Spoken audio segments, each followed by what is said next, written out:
La radio de l'identité locale à Aix-les-Bains et autour du lac du Bourget, Radio Grand Lac sur 92.1. Question de parents. Trouvez les mots pour parler à vos enfants avec Élodie sur Radio Grand Lac. Bonjour, c'est un véritable plaisir de vous retrouver pour cette seconde émission. Donc pour cette émission, je serai en solo. Je commence à comprendre vraiment le slogan de la radio qui est le grand bain de la vie locale. Là, j'ai vraiment l'impression de sauter dans le grand bassin. Donc c'est avec plaisir que je vous retrouve pour faire suite à notre émission du 6 mars. Ça sera encore un format un petit peu particulier pour cette émission, puisque je souhaite vraiment quand même reprendre un petit peu l'enjeu du contexte et le pourquoi de cette émission. Donc rapidement, pour ceux qui n'ont pas pu écouter l'émission du 6 mars, je rappelle qu'elles sont toutes en replay sur la chaîne YouTube de Radio Grand Lac, je vais me représenter. Donc je suis Élodie Lamarque, je suis consultante en épreuve de vie et en parentalité. J'ai un cabinet situé sur Chambéry où j'accompagne les adultes, les enfants, la famille, les couples à traverser tous les impacts de vie. Ça peut être un deuil, un traumatisme, une séparation et également présente auprès des professionnels. Depuis le Covid, c'est ce que j'avais un peu évoqué, le contexte a vraiment changé. On est tombé dans un monde un petit peu inédit, très chahuté, où il peut être difficile de trouver des repères, même pour nous, parents, adultes. On peut être véritablement chamboulé par toutes ces informations, toutes les nouvelles dispositions qui peuvent exister, et on peut se sentir facilement dépassé quand il est question d'expliquer tout ça à nos enfants. C'est sûr que il n'y a pas que du mauvais dans tout ce qu'on a traversé. On a ouvert un champ de possibilités de communication tout à fait différentes, notamment au travers des nouvelles technologies, de l'intelligence artificielle, les réseaux et tous ces nouveaux modes de communication qui se sont mis en place, notamment pendant cette période du Covid avec le télétravail, les Zooms, les Teams, enfin voilà, toutes ces réunions virtuelles qui prennent de plus en plus de place. C'est sûr que nous, en tant que parents, on découvre un peu ce monde, on n'a pas connu ça quand on était jeune et on doit un peu apprivoiser. Ça va être vraiment différent pour nos enfants qui, eux, grandissent avec tous ces outils, toutes ces nouvelles technologies autour d'eux et qui vont souvent nous dépasser dans leur mode de fonctionnement et leurs utilisations. On est parfois un peu à la ramasse derrière pour comprendre ce qui se passe sur ces réseaux ou les enjeux des nouvelles intelligence artificielle, par exemple. C'est vrai que du coup, ce contexte, alors aussi bien sociétal, avec toutes ces pandémies, ce confinement qui a quand même changé beaucoup de choses et qui a marqué aussi tout un temps de pause dans l'éducation scolaire et dans la vie relationnelle de nos enfants. Et toutes ces informations aussi actuellement qu'on peut entendre relativement anxiogènes, constamment transmises par les médias, il est difficile là-dedans de pouvoir garder un peu un optimiste et surtout savoir comment on peut parler de tout ça aux enfants. Parce que vous allez voir au travers de cette émission qui est à partir de la prochaine fois vraiment un jeu de questions-réponses. C'est ce que j'ai souhaité mettre en place pour être au plus près de vos besoins, de pouvoir répondre à vos questions du quotidien avec vos enfants. Il me semble quand même important de revenir sur tout ce chamboulement qui, en tant que parents, nous oblige à avoir un peu la pédagogie qu'on a auprès de nos enfants de façon un petit peu différente. Comme je vous disais, tout ce contexte, la pandémie, la guerre aux frontières de l'Europe, les nouvelles technologies font que nous ne nous retrouvons pas forcément dans notre quotidien et que l'avenir peut sembler complètement incertain. Comme je disais, je crois, la dernière fois, c'est sûr que l'avenir, on ne sait pas trop de quoi il va être fait. On nous parle beaucoup de crises à venir, alors qu'ils sont souvent des enjeux planétaires, donc on peut largement se trouver dépassé. Et aussi avec toutes ces nouvelles technologies qui vont ouvrir des nouveaux métiers, des nouvelles façons d'apprendre, d'entrer en relation qu'on ne connaît pas et je crois qu'on ne peut même pas anticiper. Du coup, qu'est-ce qu'on doit transmettre à nos enfants ? Je crois vraiment que l'éducation qu'on a reçue, maintenant, ça devient compliqué de simplement la copier-coller pour la transmettre à nos enfants. Alors, je parle pas du tout, bien sûr, des valeurs, des règles de politesse, enfin, ce socle qui reste bien évidemment, mais toute notre vision du monde, nous aussi, est en train de se transformer. Donc, il peut être compliqué d'expliquer à nos enfants ce qu'ils peuvent vivre aussi bien à l'école, par exemple avec les minutes de silence ou les différentes peut-être exercices incendies ou peut-être attentats ou différentes choses qui peuvent exister dans certains établissements. Comment faire pour que ce ne soit pas anxiogène. Je rappelle souvent que c'est pour ça qu'il est important de parler aux enfants, de leur expliquer, de les aider à penser. Alors, je joue toujours sur le mot penser, P-E-N-S, et penser, P-A-N-S, soigner le monde, de donner vraiment les éléments pour que les enfants comprennent ce qu'ils vivent. Comme j'ai pu voir déjà dans mon cabinet, les enfants qui peuvent avoir vraiment un traumatisme ou être choqués par certaines images, ce ne sont pas forcément les enfants qui vont être allés chercher sur Google, par exemple, des images de femmes nues ou différentes choses qui vont aller, ou alors images violentes, guerre Russie-Ukraine, enfin voilà, qui tapent ça dans la barre de recherche. Ces enfants-là, j'ai envie de dire, il y a une sorte de petite préparation. Ils savent que c'est peut-être un petit peu interdit, que ils savent pas trop ce qu'ils vont trouver. Il y a un petit peu d'appréhension. Donc ça fait comme une préparation un peu psychologique. Ils savent pas vraiment ce qu'ils vont découvrir, mais bon, ils sentent bien qu'ils sont à la limite de là où ils devraient aller. Et du coup, quand une image apparaît, si elle est violente, il y a eu quand même une petite phase de préparation. J'ai pu déjà constater en consultation que pour certains enfants, ce qui avait été vraiment violent et infractant, c'était par exemple un copain ou une copine qui leur disait tiens, regarde ça, et hop, leur met le téléphone sous le nez avec une image soit pornographique, soit une image de violence, voilà, ou même sur les réseaux quand ils scrollent d'un coup une vidéo un peu plus violente. Là, il n'y a pas eu cette phase de préparation. Donc pour l'enfant, ça ne fait pas sens et surtout, il ne sait pas à quoi le raccrocher. Il n'a pas fait une recherche, d'un coup, ça apparaît dans son monde, ça devient réel et l'image laisse une empreinte beaucoup plus importante. Et j'ai déjà eu comme ça des enfants qui venaient pour des troubles du sommeil ou des peurs qui apparaissaient comme ça. Et tout en discutant, creusant un petit peu, oui, c'était sur le téléphone d'un copain ou d'une copine qu'ils avaient vu la bande-annonce du film d'horreur, enfin voilà, qui leur avait été proposé. Ils n'ont pas eu le temps de dire non ou même pas réaliser qu'ils pouvaient dire non et pof, les images se sont vraiment inscrites. Donc c'est vraiment pour ça, moi, l'important d'accompagner et de créer vraiment un dialogue avec nos enfants, puisque, comme j'évoquais la première émission, on n'arrivera plus à soustraire nos enfants de tout ce contexte, de toutes ces nouvelles technologies, de toutes ces images qui sont diffusées en instantané, immédiatement. On n'arrivera plus à les soustraire. C'est leur monde, ils vivent dedans et il faut leur donner les clés pour les trier, déjà, toute cette somme d'informations, d'images, et aussi pour pouvoir aussi s'en détacher. Et là, ça va être toute l'importance de pouvoir évoquer tout ceci avec ces enfants, alors que nous-mêmes, ça peut être aussi des images qui nous choquent, violentes, donc créer vraiment ce partage. Donc, je vais vraiment encore insister sur cette deuxième partie d'émission, puisqu'on va avoir bientôt une petite pause musicale, de voir comment on peut déjà accompagner nos enfants ou déjà accueillir leur vécu et leurs paroles pour pouvoir créer cet espace d'échange.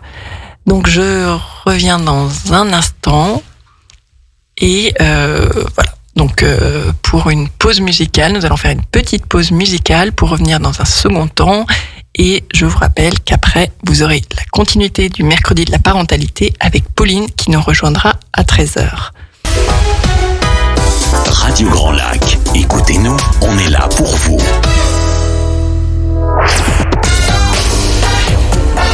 Questions de parents. Trouvez les mots pour parler à vos enfants avec Elodie sur Radio Grand Lac. Rebonjour, donc pour faire suite à cette première partie d'émission, je reprends la parole, donc toujours par rapport à vos questions de parents et comment bien accompagner nos enfants à bien vivre et grandir dans ce monde chahuté. C'est vrai que nous ne choisissons pas toujours les événements que nos enfants traversent, qu'ils peuvent fortement impacter leur vie et qu'on n'a pas toujours les mots pour les accompagner ni les ressources pour les apaiser. Donc c'est vraiment dans cette deuxième partie, je vais essayer d'être beaucoup plus pratique pour vous accompagner à créer des temps auprès de vos enfants vraiment propices à cet échange. Comme je l'évoquais, on ne peut plus les soustraire aux informations, au contexte dans lequel nous vivons. Il faut donc pouvoir les accompagner pour penser ce monde qui les entoure. Et donc ça va forcément passer par un dialogue, par parler. Parler à son enfant, déjà, vous allez réaliser que ça va être déjà l'écouter. Parler à son enfant, la première partie, c'est l'écouter, pour pouvoir aller le rejoindre là où il en est.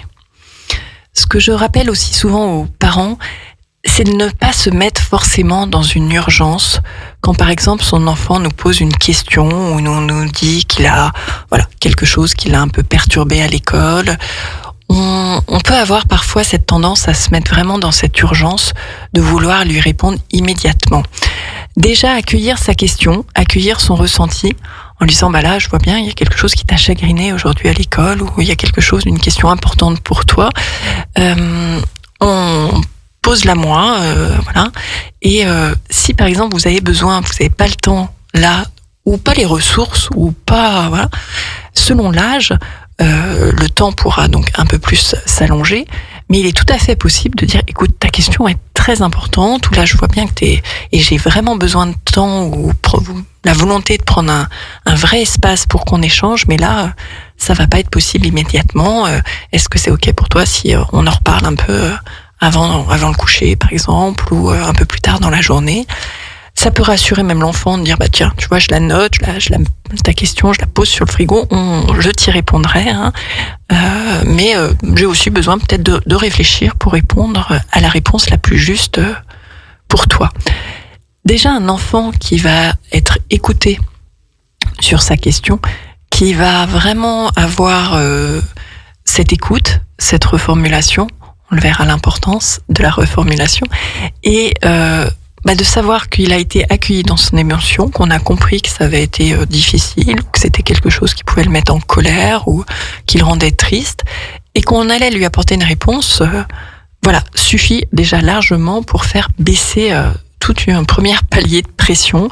Et alors ça dépendra de l'âge de l'enfant. Quand je vous disais, un adolescent aura beaucoup plus la possibilité de différer sur la journée d'après ou un peu plus tard, qu'un enfant, ça peut être beaucoup plus immédiat. Mais déjà, ne vous placez pas dans l'urgence de dire mince, qu'est-ce que je lui dis, qu'est-ce qu'il faut que je lui réponde, oh là là, est-ce qu'il y a des bons mots, différentes choses. Ce temps peut permettre vraiment d'aller échanger avec votre conjoint, votre compagnon, votre compagne, ou poser, aller chercher un peu sur Internet des réponses, des livres ressources. Je vous reparlerai de mes comptes plus tard, sans doute dans les émissions. Je trouve qu'avoir un support ludique, comme sont certains livres, certains contes, permettent vraiment d'échanger de façon sécurisante, parce qu'on n'attaque pas frontalement la difficulté et on passe au travers d'un support. Par exemple, j'ai des contes pour permettre de parler de la violence, alors en tant que parent, mais aussi dans les écoles. Donc c'est Tibère le frelon qui va un peu se chamailler, aller partir en guerre contre Amélia l'abeille. C'est beaucoup plus simple d'expliquer un peu le conflit avec un frelon et une abeille plutôt que d'expliquer le conflit Russie-Ukraine.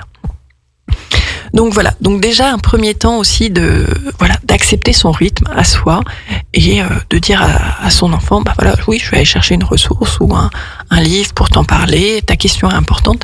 Le premier moment, ça sera déjà d'être entendu pour l'enfant, d'être reconnu dans sa demande. Après, ce qui va être aussi important, c'est d'aller le rejoindre là où il en est. Parce que l'enfant, il aura déjà une forme de réponse. Il aura déjà un peu construit un jeu de croyances, des bouts de droite ou gauche qu'il aura créé. Il aura déjà une vision de sa question. Si c'est par exemple sur la mort ou sur la violence, ou qu'est-ce que c'est que cette image, voilà, lui demander toi là qu'est-ce que t'en as compris, ou qu'est-ce que c'est pour toi. Vous allez voir, il va vous livrer déjà pas mal de choses, alors peut-être fausses, parce que l'enfant, son imaginaire est souvent pire que la réalité, donc parfois ça part un peu dans tous les sens, mais ça va vous permettre au contraire de repartir de ça pour peut-être déconstruire et reconstruire quelque chose d'un peu plus juste.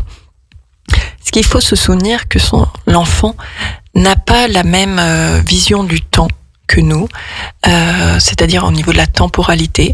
On pourra en reparler un peu au travers des questions sur tout ce qui est comment parler de la mort aux enfants, puisque ça, c'est un véritable enjeu, la temporalité de l'enfant. L'enfant n'a pas les mêmes émotions que nous, ils les expriment pas de la même façon, ils n'ont pas la même capacité de les différer, de prendre de la distance, et surtout, un peu comme nous adultes, quelque chose qui me mettrait moins en colère peut mettre quelqu'un dans une tristesse profonde. On n'a pas le même vécu, on va pas ressentir la même émotion. Donc c'est important déjà d'aller chercher aussi l'émotion qui est générée chez l'enfant. Ça peut être de la peur, de la tristesse, de la colère, plus souvent aussi de la joie et de l'amour, bien sûr. Mais là, on est sur les questions qui peuvent un peu être problématiques. Donc voilà, l'enfant n'aura pas le même temps, le même émotion, le même vécu. Et ça, c'est quelque chose qui m'avait profondément marqué par rapport à mon fils. Je suis pas sûre qu'il va toujours aimer que je lui parle de lui à chaque émission, mais c'est pas grave. Comme ça me permet toujours de vérifier s'il écoute ou pas. Donc mon fils, qui a actuellement 19 ans, c'est quelque chose qui m'avait toujours marqué. C'était en CP. Dès les premiers jours de CP, des premières semaines, Joshua vraiment vivait très mal le soir en me disant qu'il allait pas avoir d'images. À l'époque, il y avait encore les images, les bons points. Là, je crois que c'est plutôt des feux ou des ceintures, mais là, il avait encore des images et il me disait qu'il allait jamais avoir d'images. Et c'était vraiment un problème pour lui, source d'angoisse et vraiment de tristesse. Alors, moi, j'ai passé un grand nombre de soirées à l'écouter et puis surtout à le rassurer, mais pas vraiment à l'écouter, parce que au contraire, je le rassurais en lui disant que mais non, c'était un enfant intelligent, qui avait aucune raison, qu'il allait forcément savoir, qu'il allait savoir bien faire, qu'il allait apprendre à lire, à écrire, et qu'il forcément il aurait des images, que c'était un enfant intelligent. Bon. Et je voyais bien que je le rassurais pas du tout, parce que il y avait toujours beaucoup d'angoisse, pleurs, et chaque soir, j'ai pas eu d'image, j'aurais jamais d'image, voilà. Et puis un jour où je me suis vraiment, j'étais pas encore dans mon cabinet de thérapie à ce moment-là, je devais débuter un peu, et à un moment où je me suis vraiment posée et on a détricoté ensemble en disant ok Joshua, si tu n'as pas d'image, qu'est-ce qui se passe, enfin, voilà. Donc beaucoup de pleurs, il a fallu un peu traverser cette tristesse, et en fait au bout du compte, mon petit garçon n'avait jamais douté de son intelligence. Simplement, la maîtresse était très très jolie et très très gentille, et que je crois quand même que mon petit garçon était un peu amoureux, et du coup s'il avait pas d'image, il n'aurait pas de souvenir de la maîtresse, et que ça vraiment c'était un problème pour lui, parce que vraiment elle était très jolie et très gentille.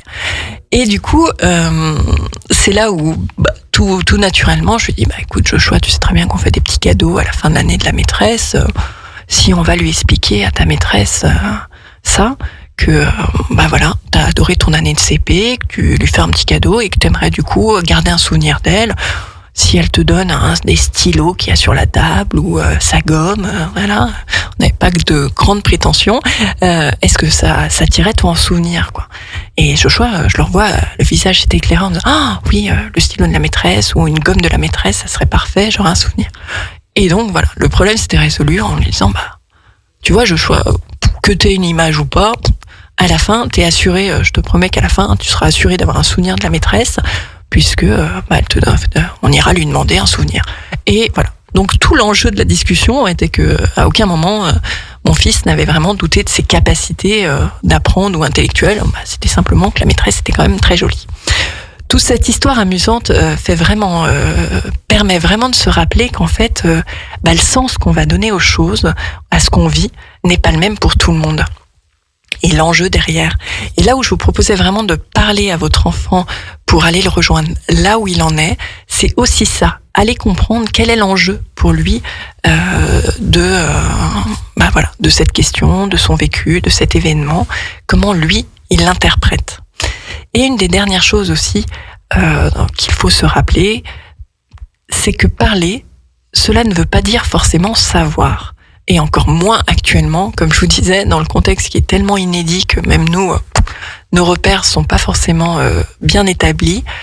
Ça peut être vraiment de jolis moments, et c'est ce que je vous invite aussi maintenant aussi à développer avec votre enfant. C'est vraiment cet échange et cette co-construction, d'observer le monde, de regarder le monde et d'essayer ensemble de comprendre et de s'y projeter.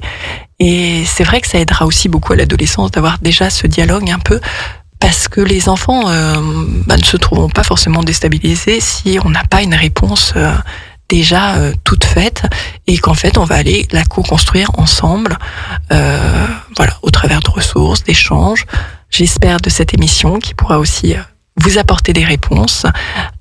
C'est vraiment cet enjeu de co-construire notre vision du monde avec nos enfants. Donc, je crois qu'on se rapproche un peu de la fin de l'émission, que vous pourrez retrouver en replay. Et à partir de la prochaine fois, donc, je souhaiterais vraiment partir sur cette format d'émission que j'avais pensé, donc vraiment répondre à vos questions. Donc, les réseaux, je pense, pourront nous aider. N'hésitez pas donc à venir me rejoindre sur ma page Facebook Élodie Lamarque, thérapie et pédagogie de vie. Epimélia, et aussi on communiquera au travers des réseaux locaux pour vraiment au travers d'un post, pour que vous puissiez aussi me livrer les questions que vous aimeriez que je traite sur l'antenne dès la prochaine fois, donc qui sera le 3 avril. Vous avez aussi la possibilité de venir me rencontrer au très joli salon Feel Good, éthique et bien-être qui se tient ce samedi et ce dimanche au centre des congrès à Aix-les-Bains. Donc le samedi de 10h à 22h, donc avec une nocturne, et le dimanche de 10h à 18h. Donc là, il y a 50 exposants sur tout ce qui sera le bien-être à découvrir. Donc des interlocuteurs aussi du bassin d'Aix-les-Bains, donc un très joli moment de rencontre où nous pourrons échanger. N'hésitez pas à me faire remonter toutes vos questions pour que dès la prochaine fois, on puisse aller au cœur de votre quotidien. Je vais vous remercier pour votre écoute et ces échanges à venir. Vous trouverez l'émission en replay et surtout restez sur nos ondes, puisque à 13h, vous avez la seconde émission de parentalité, donc Parents autrement, avec Pauline qui animera donc son émission à partir de 13h. Donc surtout, restez avec nous. Très belle journée, à très bientôt. 92.1, les bonnes ondes de Radio Grand Lac. Radio Grand Lac.